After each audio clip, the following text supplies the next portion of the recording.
The broadcast is now starting. All attendees are in listen-only mode. Good morning, everybody. Hopefully you had a wonderful fall weekend. So a lot of stuff to cover today. I want to thank John for sending this article in. U.S. Persistence Scorecard Mid-Year 2021. So it's talking about how do managed accounts do compared to just the indexes. So summary is, should investment results be attributed to skill or luck? And what have I been preaching for 21 years? Skill or luck?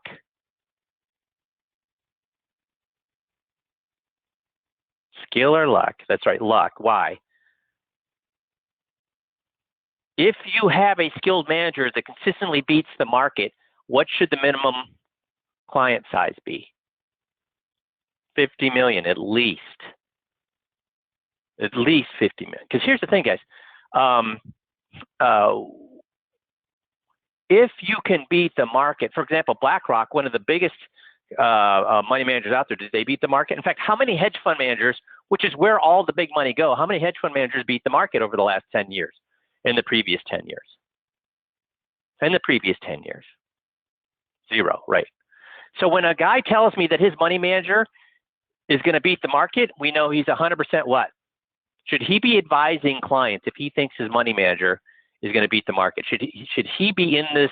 Should he be given discretion over a client's monies? Now, what if they say, well, you know what? I'd never say that, Mike. I'm not crazy. What I tell my clients is that my money manager will never give you, the same return as the market, but he protects you on the downside. What would you say to that guy? I'd say, hallelujah. That sounds awesome, as long as you're willing to what? As long as you're willing to what? Bet your house. That's right. If you're not willing to bet your house, then guess what? Should you be making that claims? What are the only three things we should be saying about money managers? There's only three things that I will bet my house on when it comes to money manager. When the market goes up, the account's going to do what? Go up. When the market goes down, the account's going to do what? Go down. And for the last 100 years, the market has gone up more than down. Can I bet my house on that? Those three statements? Yes. And that's the only thing I say about the market. So here's what the article says. Should investment results be attributed to skill or luck? Genuine skill is likely to persist, because if you're skillful, what would you say about somebody who's only skillful, a Major League Baseball pitcher who's only skillful one inning out of a game? Should he be? How long is he going to be a professional baseball player?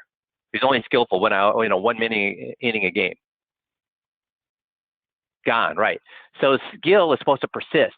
Well, luck is random and fleeting. Thus, one measure of skill is the consistency of a fund's performance relative to its peers or benchmark. The persistence scorecard shows that regardless of asset class, style, focus, active management outperformance is typically short-lived, with few funds consistently outranking their peers. And guys, is this a insurance-based or a stock-based website? Stock-based. Recent years have blessed the financial market with plenty of volatility and narrative regimes. From a slow interest rate hiking cycle through the chaotic drawdown and initial COVID pandemic lockdowns to market powered by technology companies and later extending to other sectors, it's saying what? We've seen a very narrow or a wide breadth of different things that have happened to the marketplace. A wide breadth. Sadly, what worked in one period was unlikely to persist in the next. Exhibit 1 shows the top quartile funds in the 12-month period ending in June 2019 continue to succeed over the next year, perhaps because many of the winners of the late pandemic expansion were often the same companies that had benefited from the most immediately following lockdown. However, as the economy continued to recover, the rest of the market caught up, and those superstar funds quickly reverted to mean. Within 2 years, a mere 4.8% of the ones that were in the top quartile in June 19 remained there. Look at that. In 2 years, how many of the top quartile funds remain there? For all domestic funds, large cap funds, mid cap funds, small cap funds, all multi-cap funds. Widen the time horizon to 5 years, and the picture becomes even more bleak. Even in the best category for persistence, just 3.2 of the multi-cap funds managed to stay in top of the quartile. Mid-cap funds were especially disappointed with no funds accomplishing that feat. So why am I so, again, hey, use your money manager. Use your money manager. If he's got a good story, it's a great story. But what would you say to somebody that has more than 50% of the money in the market right now in their money manager? Because that money manager has some sort of thumb on the pulse of the market and knows exactly when to get out and get in. And guys, here's the sad thing. Why do you think I'm talking about this on a coaching call? Jeff, why am I talking about this on a coaching call? Because when we talk to advisors, do we hear this or do we not hear this from our advisors? Oh yeah, we hear this all the time. And these are guys who should know better. Yeah, yeah, and usually you get burned. I mean, we're benefiting just like everybody else in that we haven't had to hear this in a while. But I promise you, the risk that we have is what I sometimes call statement risk. If your money manager said, so when you're not earning as much as everybody else, guess what everybody comes in and bitches about when they look at their statement? Hey, all my friends are getting 25, I only got 18. And then you have to dance and say, well, you know, but when the market goes down, you're not going to lose as much. And then when the market goes down, sure, their friends lose 25 and they only lose 18, but they come in and they bitch and say, I thought you said I wasn't going to lose money when the market was down. So that's what they hear. It's not what the lose up and you said, lose right? down. This isn't a really good way to go. Yeah. And guys, I know that you told them that you would lose less, but what does the client hear? That they lose less, so they're like, oh, thank God, I am only down 15 when the market's down 20. Yeah, see, that's the problem. So while persistence report does not prove that fund performance is completely random from a practical decision-making perspective, it reinforces the notion that choosing between active funds on the basis of previous outperforming funds is a misguided strategy. So again, after all, there remains a 96.8% chance of top quartile funds remaining in the 4 years. Guys, 4 years. That means less than 4% of funds. And really, your money manager, you're going to be able to predict over the next 4 years which money manager is going to do that. No.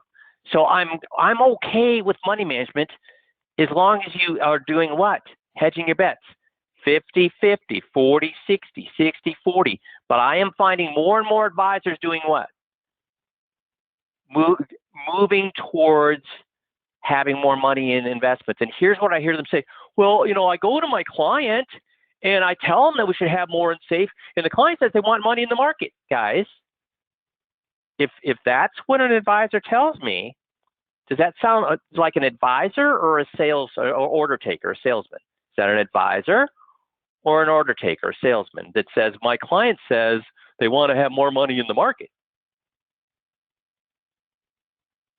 Your job as an advisor is to what? Fixed income funds.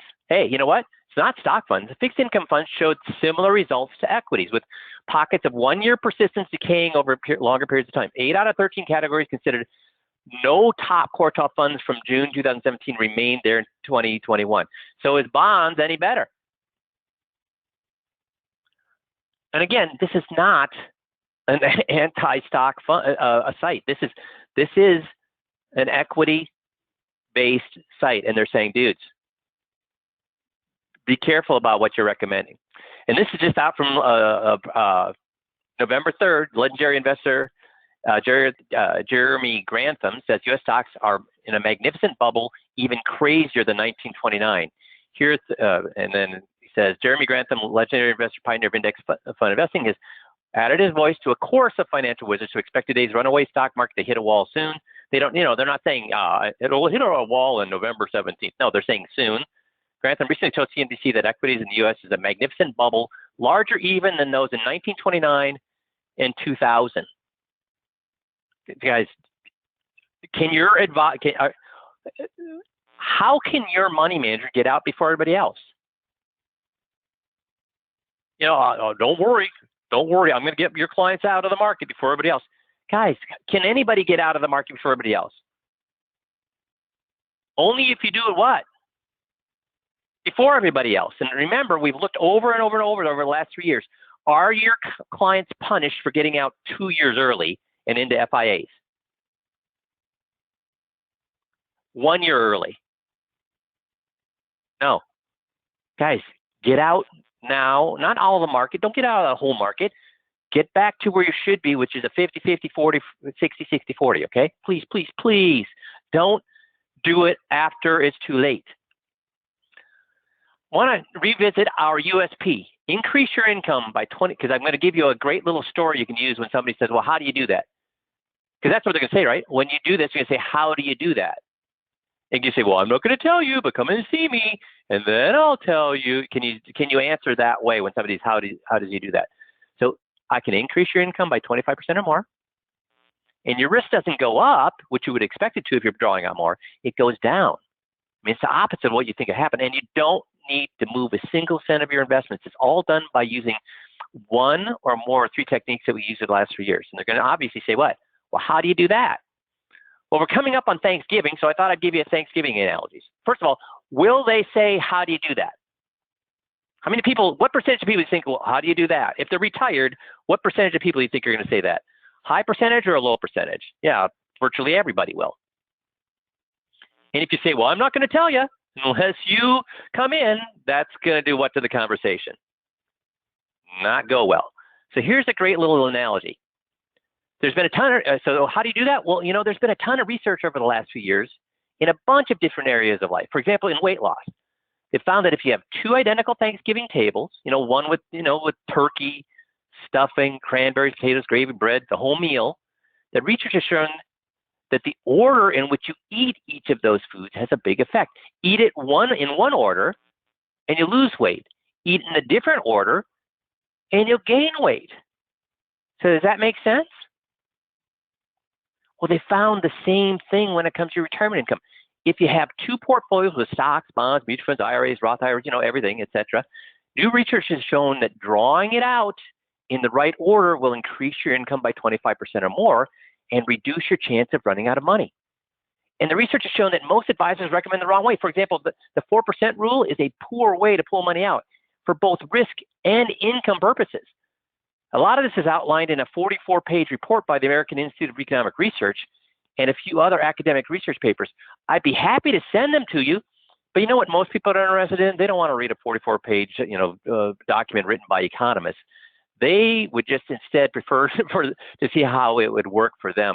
They just want to know, well, what order would I pull my money out to reduce my risk and increase my income by 25% by doing it the right way? So would you want me to send you the 44-page report so you can interpret yourself, or just have me calculate the best way to pull your money out? What is everybody going to say? See, am I withholding? I'm not going to tell you how it works. No, I'm saying what? I'll send you the 44-page document written by economists, or I could just do it for you. Does it sound like I'm withholding and, I'm not going to tell you till you come to see me, or am I giving them the choice? But the choice is what? See, you got to give people choice. You got to give people choice. And I've given them the choice. And how many people are interested in reading a 44-page document written by economists? That's right. So does that make sense? So is this helpful? Would you like this script, guys? You can find it right here under marketing, low-cost marketing, the bumper sticker magnet system. This script exact script is right in there, so you can just grab it right out of that manual. So do you think most people can relate to that whole Thanksgiving analogy? Oh, somebody wants to know let's see if anybody can get this. We're coming up to Thanksgiving, and I don't want any of you for your diabetes to go up, or your weight to go up, or your whatever to go up. So what is the correct order to eat food to lose weight?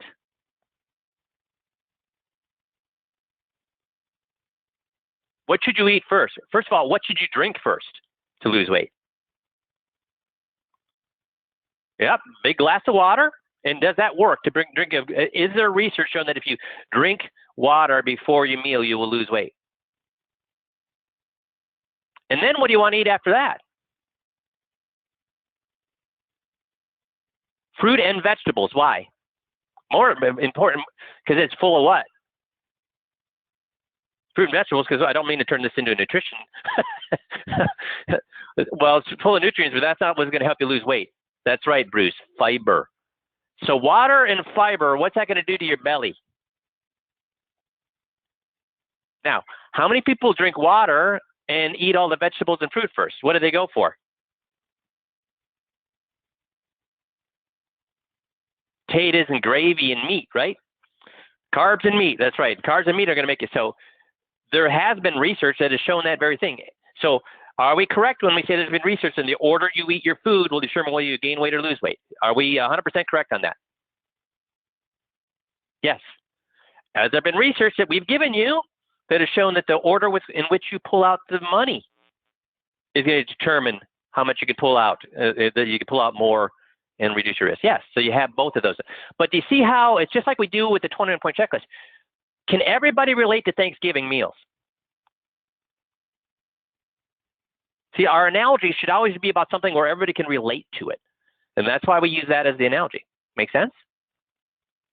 Cool. So now the main topic today is some retirees make, or these are some mistakes that retirees make. And it's right out of the Financial Advisor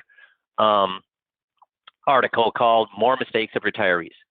So Financial Advisor magazine, more retirees make mistakes. So the ones we're going to talk about today is have to do with taxes. And how much thought do your clients put into their taxes? I know they don't want to pay taxes, but how much thought do they put into strategies to reduce their taxes? A lot or a little? And how many accountants will sit down with them and go through all the strategies? Yeah, very few, because do accountants get paid on how much taxes they save their client, or do accountants get paid on how many tax returns they do?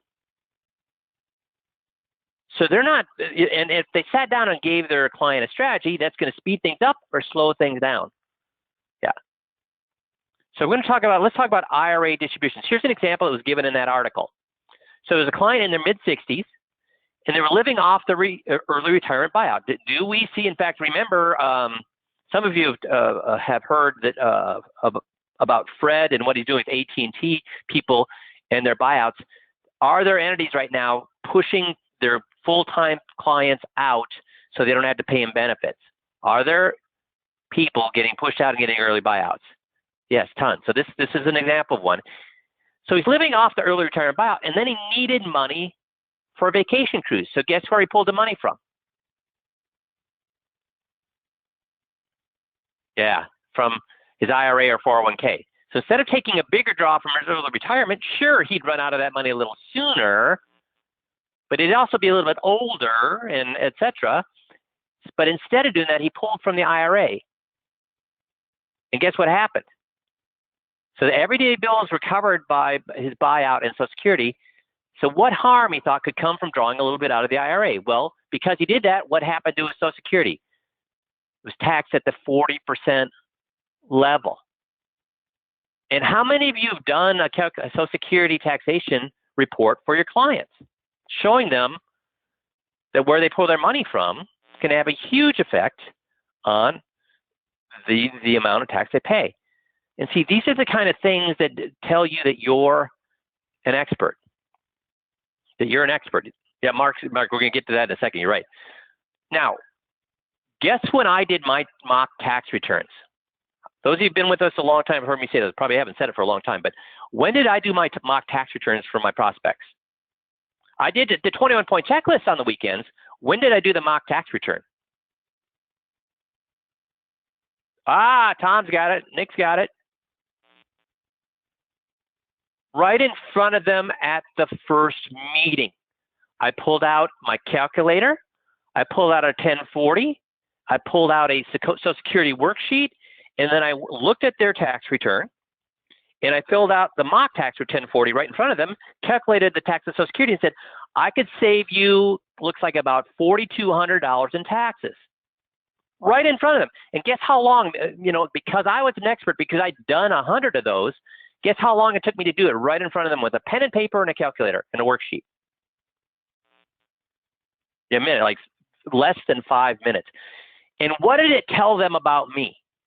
When I was doing it on pen and paper right in front of them, what did it tell them about me? Yes, that I was an expert. And I would say, so it looks like I could save you about $4,200 in taxes. Now, obviously, you have to make some changes to get $4,200. Some people want to make all the changes to save that $4,200. Some people want to make some of the changes, so they're going to save less than $4,200. And some people want to make none of the changes, and so they don't save any taxes. Guess who that's up to, Mr. and Mrs. Prospect? You. But would you want to know if there were easy changes? Would you want to know about that so you could lower your taxes? What did 100% of people say? What did 100% of people say? Yeah, no, I'd like to see that. Now, we've simplified it. What do we ask them now? Hey, would you like this? When you pull money out of your qualified money, your IRA, your 401k, your retirement money, how much tax do you have to pay on that? Well, that's fully taxable. Yes, how would you like to reduce the tax by 70%? Oh, yeah, I'd like to, on a scale of 1 to 5, where would that be? What would be a 5? And on your non-retirement dollars, how would you like to look at reducing that to just a 1% tax bracket on your non-retirement money? Well, yeah, I'd like to see that. On a scale of 1 to 5 would be what? A 5. So that's the shorthand. You can do it that way. And guess how many people that's worked for since we came out with that script here about 6 years ago? Guess how many people that's worked for? Everybody. Everybody's done it. It's worked for. They always. How many of your clients that you've done that with have said less than a 5? Virtually what? And I hope you are doing the goal script, because that's what gets them to buy into the whole process. Now, here's the thing. Here's the thing. You don't even have to do it in pen and paper anymore. There are sites that, guess what? Pull up the site and do it right from that site. Just pop it right in. Boom, boom, boom, boom, boom, boom. You don't even have to be an expert like I was doing it on a pen and paper. And you can still tell them, oh, this looks about how much tax I would save you going forward. And it's not just the ARP one. There's several different calculators out there. You don't even have to do it on pen and paper anymore. You can do it. But when you do this, it says that you're a what? Expert. And they think, wow, that is very impressive. How many times did their advisor sit down and do that with them? None. Exactly. Here's some more examples on how you can be a tax. And guys, am I a tax expert? No. But you know what I was an expert at? Mock tax returns. Just because I'm an expert at, like, for example, home run hitters. Home run hitters are, let's say they're an expert at home runs. They have been #1 home run hitter in the major leagues for the last 5 years. What are they also probably a #1 at? Strikeouts, right. So just because you're an expert at one thing doesn't mean you're an expert at everything. So I was an expert at mock tax returns. I was not an expert in doing taxes, though. I could stumble through it, but I wasn't an expert. So find that thing that you can be an expert at. Taxes is one of them. More examples? How about leveraging the 0% in capital gains? How many of you have done an analysis looking at your client's money to leverage how much capital gains they pay, or to get it to the as low as possible for capital gains rate, the 0 to 15% tax bracket for capital gains? Or looked at lowering the tax they pay in their Social Security, right? Become an expert on taxes, and you are in. I'm not going to go through all of these examples. It's a lot of gobbledygook, and you can go back and download that article, and they'll go through all these in great detail. But can you make a big difference in people's lives by getting them close to the 0% capital gains, or as much as possible capitalizing on the 0% capital gains? Yes. Are you right now at the end of the year looking at harvesting any losses they may have had in their portfolios? And unfortunately, some people are so worried about deferring taxes. Are there times that we'd rather pay taxes right now than wait? Are there times that we'd rather pay taxes right now than wait? Yes. We're going to go through one of those here in a second. Partial, one of the things we talk about, because this is exactly how we do it. When we tell people we can reduce their taxes by 70% on their qualified money, what are we talking about? We're talking about somebody who's age 59 to late 60s and doing what? 59 to late 60s, and what are we doing? We're moving that money from qualified to Roth. And when we move from qualified to Roth, is there tax to be paid? Yes, there's a tax to be paid. But it'll be paid at what level? Rather than waiting for RMDs. At a lower, at how much lower? A lot lower rate than if they waited for RMDs. So these are the kind of things you can help clients with. Tax rate arbitrage is what we're doing there, right? We're saying, yeah, pay tax now at a lower level instead of at a higher level. In essence, the value of income harvesting strategy is a tax arbitrage, opportunity to shift income from higher tax rates in the future to lower tax rates. And guys, what direction are tax rates going to go? Up. More examples, cutting the tax. I mean, some people will go too far because they'll want to save taxes so much they make silly mistakes now. They give an example in the article of a 66-year-old whose number one goal was not to pay the government taxes. He was married and he was selling a big chunk of land and didn't need the money. And he had just one successful child making well over 6 figures with no plans on having children. And he said, he called the broker and said, listen, I love variable annuities. Those are variable annuities you sold me. I love them because you don't have to pay tax. And look at, by not paying taxes, look at how much they've grown. I love that. Is that a good, again, if we're an order taker, we say, great, I'll sell you a variable annuity because you know what? I make 7% on that. I'll sell you that. If they've hired us to be a salesperson, go ahead and sell them the VA. But as an advisor, what would we tell them? What would we tell this guy as an advisor? Buying a variable annuity or a fixed annuity is a good thing or a bad thing?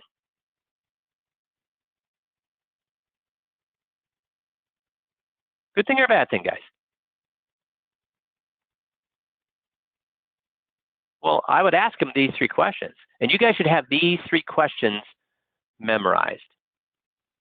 What direction, and I want you to all answer these for me. What direction do you think taxes are going to go in the future, up or down? And many of you already given me this, up, okay. And how many clients are going to say up? Almost all of them, okay. Are you investing for the long term or the short term? And what will most people say? Long, yep. And do you want your investments to go up or to go down? So what percentage of people are going to answer these as up, long term, and up? Most. Well, if they don't like taxes, these answers are a problem. Why?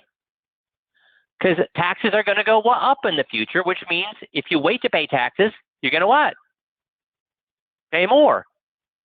And the longer you hold it, the more your accounts are going to what? Go up. So you're going to end up paying what? More taxes. And if your investments go up, you're going to end up paying what? More taxes. So that means 100% of people should want to convert, do a Roth conversion now or not want to do a Roth conversion right now. How many of you should be talking about Roth conversions here at the end of the year? Oh. Why else is it a bad idea to put into variable annuity? Well, he's walking away from the stepped up cost basis, isn't he? You get a stepped up cost basis with variable annuities. No, what you get with variable annuities is what? Life insurance that you do or do not need, and life insurance that is or is not taxable. And a tax bill that does go away or gets bigger every year.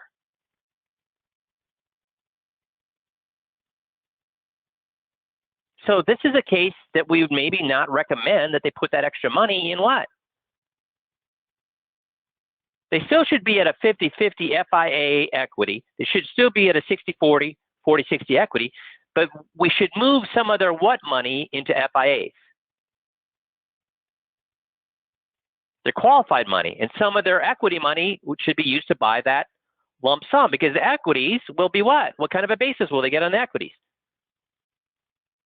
And if they need it before they die, Will their tax bill be higher or lower, most likely? So our job is not an order taker. Our job is to be advisors. See, the use of land proceeds for expenses, could have used it for expenses, right? So you didn't have to withdraw from other accounts. Could make strategic withdrawals using the 0% capital gains, or make strategic use of Roth conversions. Those are the three things you should have been recommending. And again, there's another example of the way to be a tax expert is what? What's our tax smart retirement? What is the appropriate way to save 38% of taxes? What's the appropriate way to save 38% taxes on people's withdrawals? What's it called?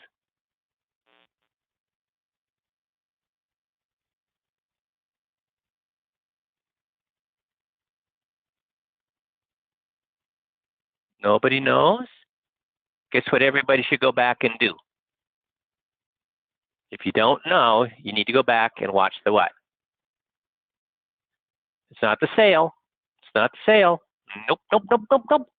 The sale has nothing to do with taxes, does it? It's not trip.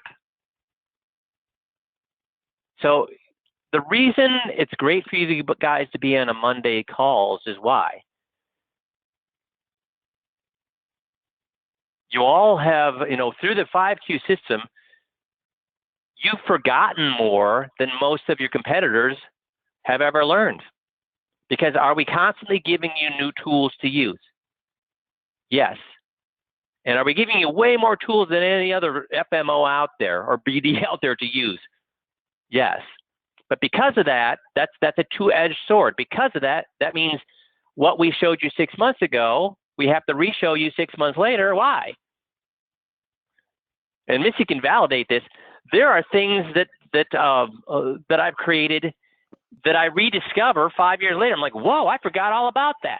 So that's, do you understand why we constantly go back and remind you of these things?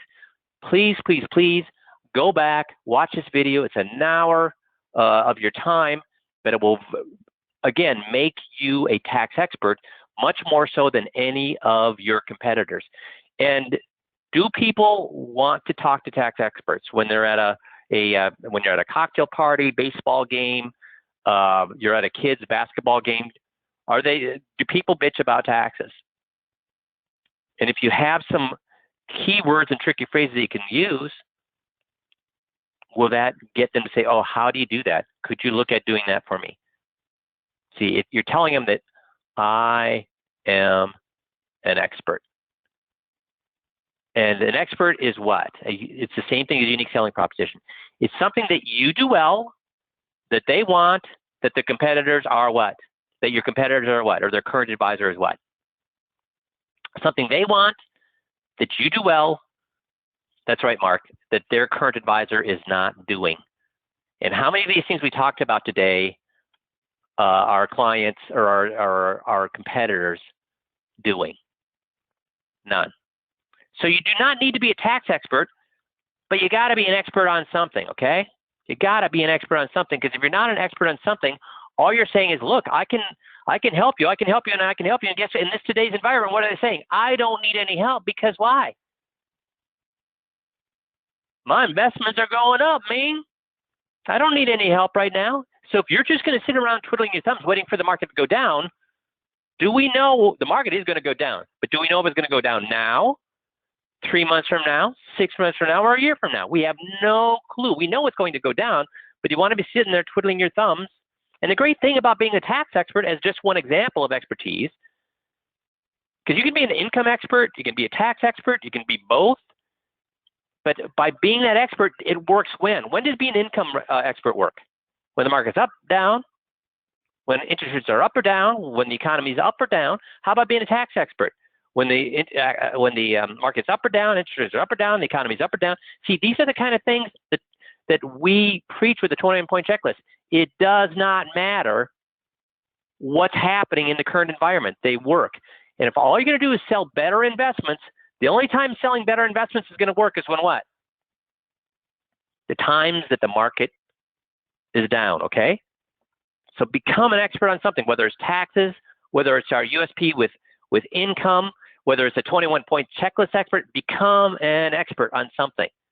So I'm going to cut you loose early because I'd prefer for you to go back and do a quick skim through this video on being a tax expert, because that's stuff you can use in every single day conversations with people that will get people saying, show me. And this, here's the thing about this, the technique I showed you here.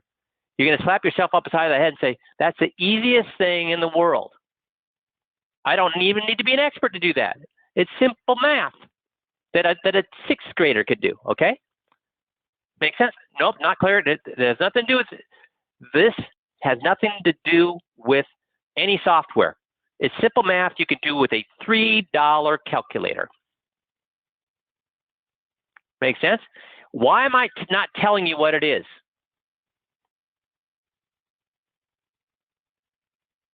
Why am I not telling you what it is? So if I tell you what it is, what are you going to do? How long will you remember it? Oh, yeah, that's right. I remember that now. And then tomorrow you're going to what? Forget it. So I want you to put in some effort to learning how to do that again, but it can be done with a $3 calculator. If you can become an expert with a $3 calculator, is that a good thing or a bad thing? That's a good thing. So I'm going to cut you loose early to go back and take a look at this video, okay? So it's under marketing, events, and then under presentations, you want to do the Tax Smart Retirement Present. I'm not telling you need to do this seminar. This is also a learning video for you. It's a great video to show you, or it's a great presentation to do for clients, but I want you to go back just simply for you to learn this, and you can do it with a $3 calculator. Make sense? Awesome. So I love you guys, and I know I'm preaching and teaching and selling and telling to you, because guys, this is how you're going to make money, is to be an expert, be different from all your other competitors. Make sense? Awesome. Awesome. Love you guys. Talk to you next Monday. Have a great week.